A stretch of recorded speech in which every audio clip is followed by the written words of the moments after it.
अस्सलामुअलैकुम, आप देख रहे हैं ANY न्यूज़ नेटवर्क। मैं हूं मोहम्मद एहसन। खबर शामिल करते हैं। हासलपुर से 62 शख्स ने एक गरीब की दुकान और एक कमरे पर कब्जा कर लिया।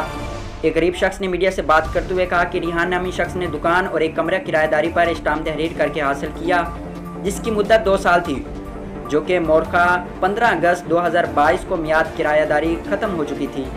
मज़कूरा रिहान नामी से मुतअद्दिद बार राब्ता और मिन्नत समाजत की कि मियाद इख्तिताम हो चुकी है, मगर मज़कूरा उल्टा कत्ल जान धमकियां देने लगा कि जाओ जो कुछ करना है कर लो। इस सिलसिले में असिस्टेंट कमिश्नर हासलपुर को तहरीरी दरख्वास्त दी है, जिन्होंने DSP हासलपुर को कानूनी कार्रवाई का हुक्म दे दिया है।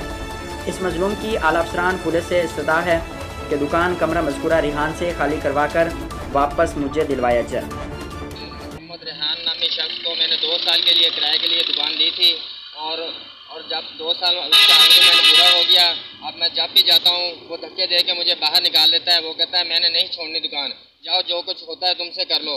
और मैंने कई दफ़ा उसके पास गया, मिन्नत की कि मैंने अपने बच्चों के लिए रोज़ी कमानी है, मेरी दुकान और कमरा मुझे वापस दे दो। लेकिन उसने मेरे हर दफ़ा मुझे बेइज्जती करता है और धमकियाँ लगाता है कि तुझे फायर मार दूंगा, यहाँ ना आना दोबारा। जी आइए जी, हमने इनकी बात सुन ली है। इन्होंने एक दरख्वास्त जनाब असिस्टेंट कमिश्नर हासलपुर को गुजारी है, साथ ही स्टाम्प पेपर लगाया है। जो इन्होंने मुआहदा किया था 2 साल किराए दुकान का, वो भी साथ लगा हुआ है। असिस्टेंट कमिश्नर हासलपुर ने DSP को मार कर दी है। अब पुलिस का काम है कि मेहरबानी फरमा कर इन्हें कब्जा वापस दिलवाया जाए। जी हालिया बारिशों ने मुल्क में 30 साला रिकॉर्ड तोड़ दिया है और अब तक लाखों अफराद सैलाब से मुतासिर हो चुके हैं। ये मासूम बच्चे, ये बेबस बहनें, ये भाई और ये बुजुर्ग आपकी फराख दिलाना इमदाद के मुंतजिर हैं।